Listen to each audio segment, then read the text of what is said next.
we're doing a little bit of maintenance on the bike, do a little bit of more check maintenance than actually repairing anything. And in the process of checking my rear tyre, it suddenly dawned on me that maybe a lot of you don't check your tyres and stuff like that. And what I tend to do with mine is, if I do happen to remove anything from the tyre, then I'll put some leak detector on there. Now, you can just use hot soapy water, or even cold soapy water in fairness. I tend to use that, and I can't remember how much it is. I've got a fair bit of this that I managed to pick up through a period of time, and whenever I take anything out of the tyre, I just check to make sure that there's no leakage there. If there is a leak, you'll get a load of bubbles, and as you can see, there's no bubbles on that one. I've just removed a small piece of flint from the tyre. Found a couple of other pieces in here as well that are slightly worrying. So I'm just going to have a very sneaky thing. Most of this is through going up the middle of the road and white lining. That may be something that I really don't want to find in that. It feels more... Oh no, there we go. It was a little piece of wire. I thought it was the end of a nail. But what we'll do is we'll stick a load of that on. And if there's any air coming out, it would be kind of like the kiddies' bubbles. And there's nothing coming out of that. So that's another one that's a weight off of my mind. I've also seen a couple of little splits, and although I don't think I've actually lost any pressure through them, I'm going to check the bigger ones. Tyres always lose 1 or 2 psi here and there over a period of time. There's a little split there, so we'll check that one.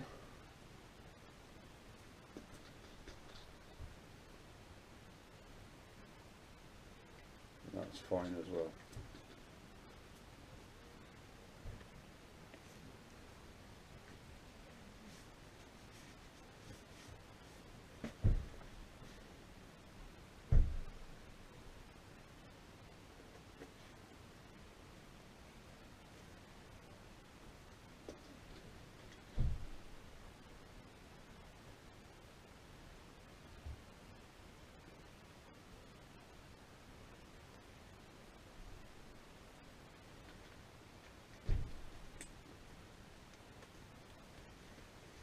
There's nothing coming out of those either. And the reason that I'm wiping the bulk of this off is it's got detergent in it, and it's quite a strong mix, so if I do have to go out in the wet, it will make the tyre just that little bit more slippery until it's cleaned itself off. So let's keep the worst of it out of the way. So that's the tyre checked now. And this one is, although there's plenty of tread left, it is beginning to square off. I can feel there's a ridge there. I don't know whether the camera will pick that line up. And as you can see, most of the riding I'm doing at the moment has been in crap weather, because I've got these rather wide chicken strips on the side. Not that they bother me. It's a macho thing not to have any. Sometimes they're there, sometimes they're not. It depends on how I'm riding. But at the moment I'm using probably just, I don't know, maybe 50% of the tyre width, because it is pretty crappy around here at the moment. And also what I've noticed, and I'm going to pick you up for this, how much crap there is builds up on the bike so quickly. Let's just hang you up there. Now, I'll just put a blob of that on there. All that is my leak detector that I've just sprayed on there. I've just poured half of it over my foot as well. Now that's just like a detergent. Now look how much crap has built up on that can there. that's probably 2 rides since it was cleaned, and the whole bike was cleaned. So I generally give it a bit of a rinse off when we get back, just with the hose pipe. So you can understand now, or appreciate more, how if that crap can build up there and all up underneath your arch, all over the brakes, the discs, the wheels, that it's going to get itself right down into there, right into the inside of the caliper where the pistons are. So I'm going to take the calipers off front and back, and I'm going to give all the pistons a clean, make sure that they all function properly and all the rubbers are cleaned. If you get build up of too much crud in there, it's going to knacker your seals, and then you're going to end up with a fluid leak, no brakes, in a hedge, across the field, back of a lorry, you never know. And while I'm doing that, it must be coming up for 2 years since I've changed the fluids on this, so it's going to get a fluid change as well.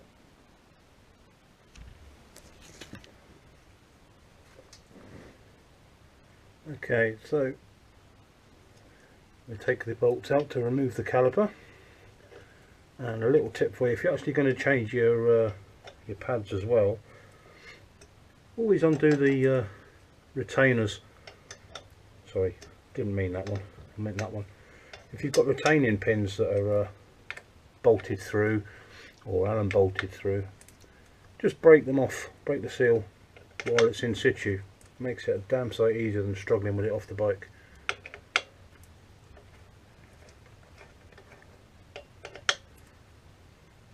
And bearing in mind, these always get hot when you put them back in. Just a little bit of copper slip, not ordinary grease. Ordinary grease will melt under the temperature and could easily find its way through to your brake disc or pads. Okay, now once you've got the retaining bolts out, if you just give it a little squeeze one way and just hold, mine's come loose already, and then another squeeze the other way and hold, that just pushes the pistons back in just enough for it to release.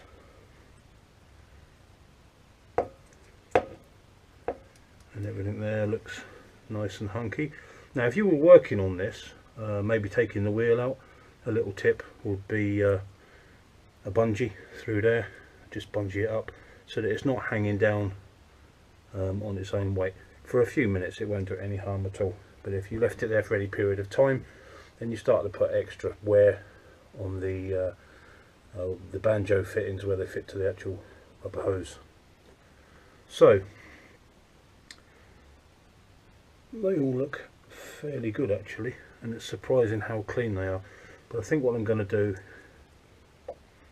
is I'm going to take those pads out.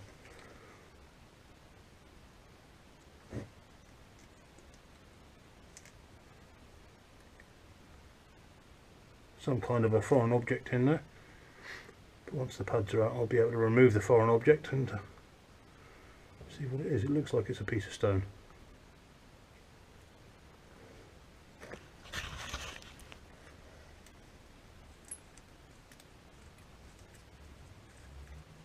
Now once this pin's removed, and it feels pretty glotty to be honest, I'll give it a good clean up before I put it back in.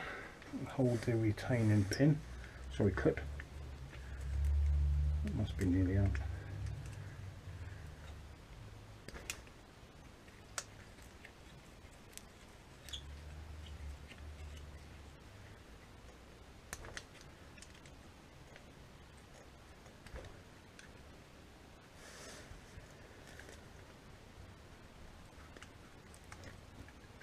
Now to pull these out when they're a little bit stiff, rather than put anything in the other end and bang it, if you just put a little bit of sideways pressure on the Allen key as you pull in, it will come out. But from this angle I'm struggling, so I need to just fidget myself about a bit.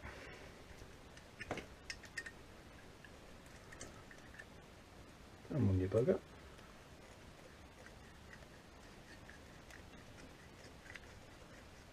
Here we go.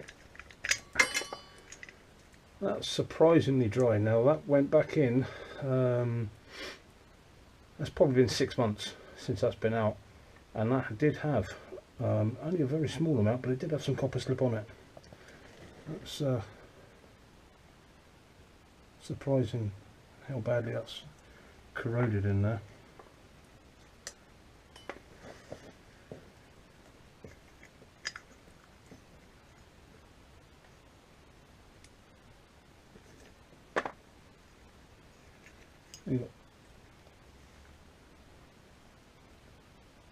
Probably just over halfway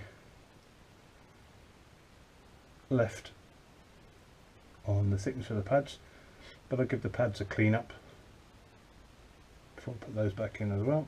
It's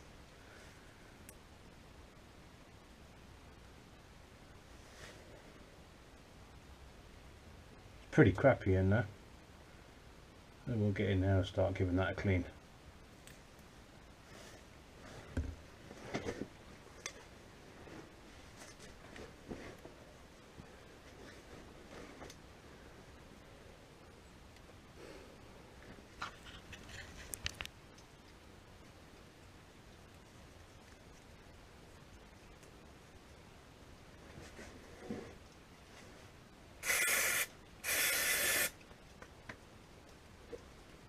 And then we just get in there with a toothbrush, give it a good agitate, working your way all the way around both of the pistons. And I have actually pumped the brake pedal just a couple of times just to get the pistons to come out a wee bit. Now, sometimes I'll use hot soapy water on these, and sometimes I'll just go straight in with the brake cleaner.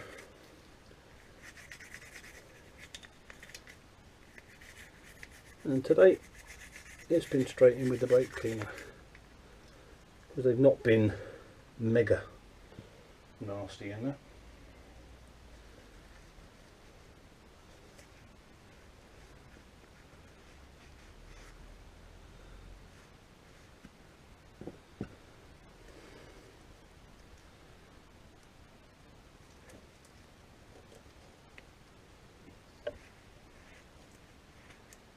Please don't think these are still extremely dirty, because I've got dark pistons in there. The actual the whole of the piston is a darker metal. I don't know whether it's got more graphite in it or what, but the front ones are the same. And I did check with Kawasaki, and that's how they're supposed to be apparently. But they're nice and clean and shiny now. So I'll just need to push those back in, clean up the pads, put them back together, and then move on to the front.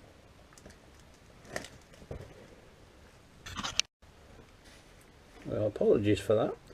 I've just put the shoes back in, and I suddenly realised that the camera had turned itself off. But basically, you can you get the idea. Now all I'm going to do now is just get the thread just started, like that. Put a little tiny bit of copper slip on there. I did say a little tiny bit, so a lot of that can come off. You only need to put it on one side, and as you do the thread up, it will spread itself around on the inside. The last thing you want is great globules of this hanging around everywhere, waiting to fall off onto your discs. Okay, so just gets a little nip there.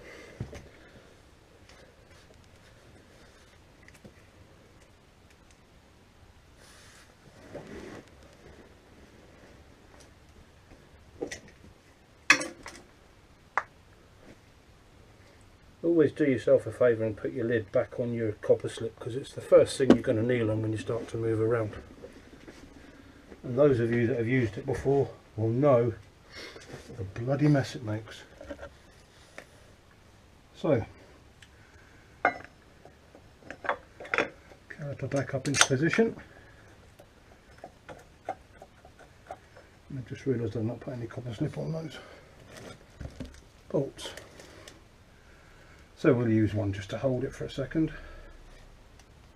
And I really don't need much of this stuff. It's literally just to stop it from corroding while it's in there. And that's all I've put on there, just that little tiny bit on there.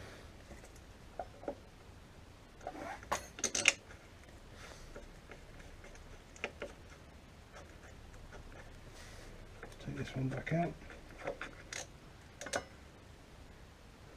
Smidging on that one.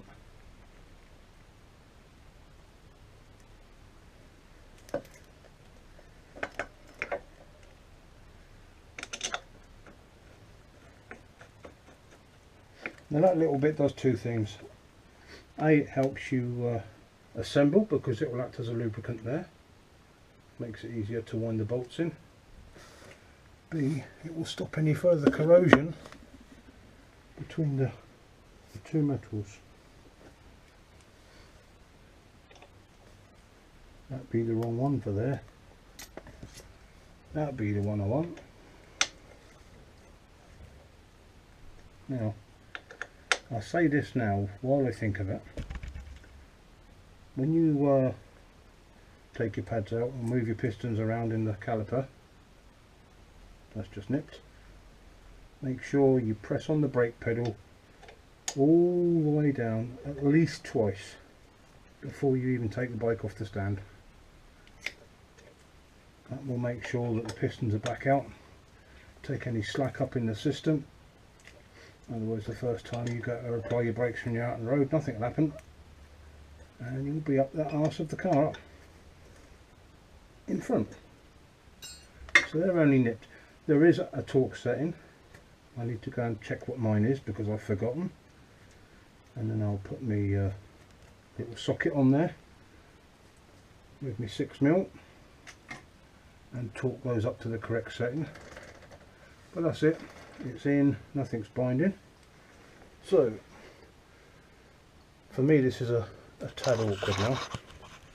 A, bloody camera's moved and I hadn't realised, and B, I can't quite reach the brake pedal. Got more space here than I ever had, but I've got more junk in here than I ever had too. So a couple of presses all the way down nice and slowly. Get the air out if there's any in there. Push the pistons out so that the pads are now up against the disc.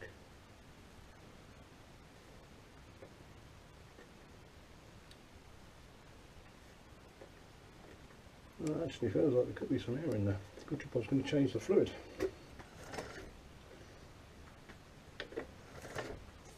There we go.